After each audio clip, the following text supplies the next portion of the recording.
somewhere in northern Maine, among dense pine forests and moss-covered hills, stands an old building that the locals simply call Grayfield School.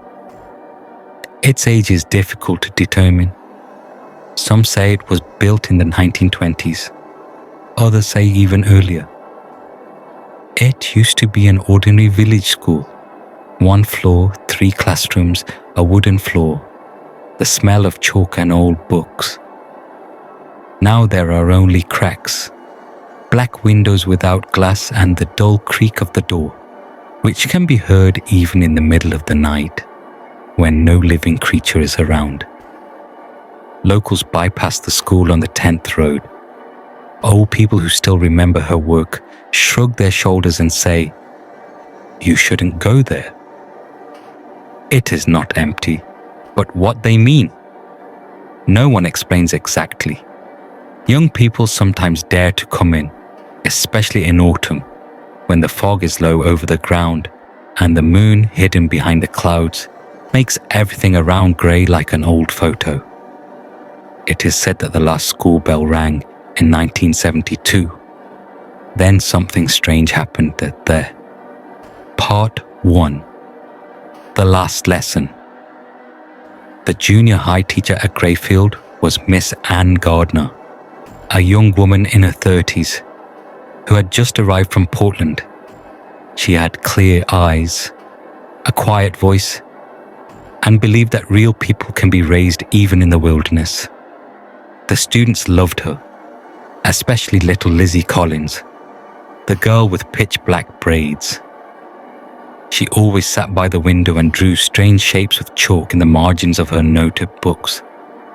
Circles, intertwined triangles, something that looked like an eye.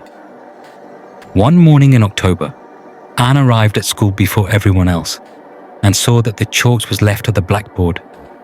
Only one word was written on it: silence. She thought it was someone's joke. But when the children entered the classroom, everyone sat too quietly.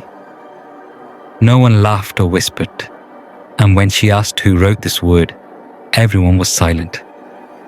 Only Lizzie raised her head and said, "She asked us not to make any noise. Who is she?" Anne was surprised. "The teacher who was with you." The problem is that there was no teacher before Anne. The school was closed for several years. Anne Garden did not see Lizzie Collins again that day. Part 2. Disappearance. According to the police report, the girl left the school during lunch break. Her things, her backpack, books, even her jacket, were left in the classroom, as if she simply dissolved in the air. Search parties combed the woods, but found only a picture of her pinned to an old tree. It showed the same school, but instead of windows, there were black mouths with shadows inside. A week later, the school closed. The students were transferred to a nearby town. And Miss Anne disappeared 3 days after that. Neighbors said that they saw her late at night. She was standing at the school gate, holding a lantern in her hands, and as if calling someone. And then she went inside. The next morning the door was locked from the inside. When they were knocked out, there was no one in the building. Part 3. 20 years later, 2 decades have passed. In 1993, a group of students from Boston who were interested in the paranormal came to Grayfield to make an amateur film. They found an old map where the school was marked as Grayfield School because the letter A. It seemed funny to them. Grayfield. But when they arrived at the place, the jokes disappeared. The building stood in the middle of weeds, the roof partially caved in. The door hung on one hinge.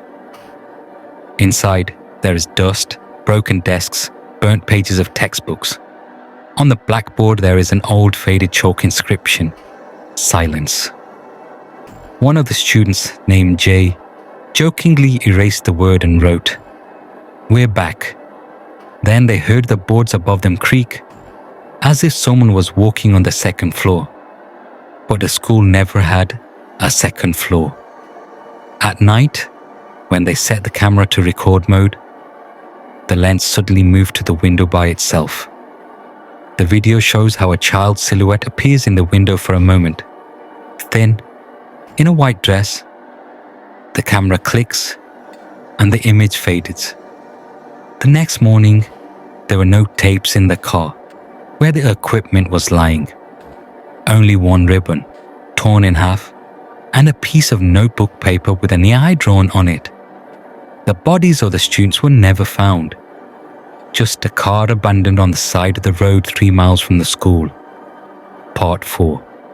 The present day. Almost half a century later, Greyfield School was officially listed as a dangerous site.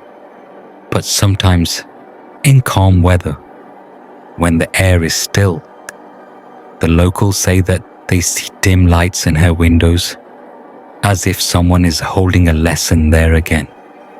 One school bus driver said that one night he saw a group of children by the side of the road. They were standing in a circle holding hands, and a young woman was shining a lantern in front of them. He stopped, but when he shone his headlights, no one was there. Some claim to have seen Lizzie Collins. Like, the girl has not grown up at all. She stands by the school door, looks straight into the darkness, and waits. If you get closer, you can't see her face, only a black spot instead of eyes. Sometimes, they say, you can hear the school bell. One short blow, as if someone called the children to a lesson, but the one who actually heard it never comes back. Part 5. Record found. In 2018, a man named Richard Mason, a journalist who wrote articles about America's lost places, decided to visit Greyfield. He arrived in the afternoon but did not return until evening.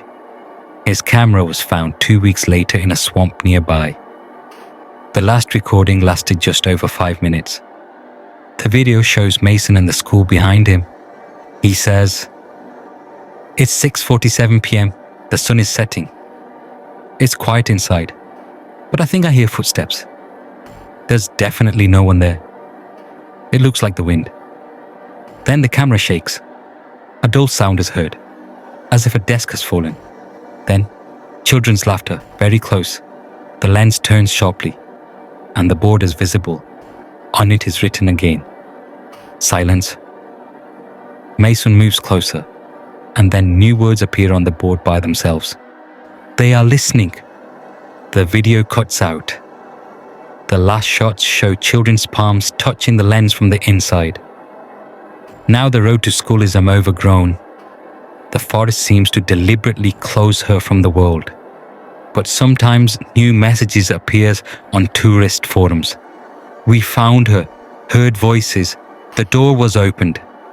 And always under such posts, there is a comment that appears from an unknown account without a photo. "Don't make any noise. She doesn't like loud things." Some say that if you write this sentence on the board, even it's a completely different place, it will disappear the next day. And instead, a short word will appear, always the same: silence.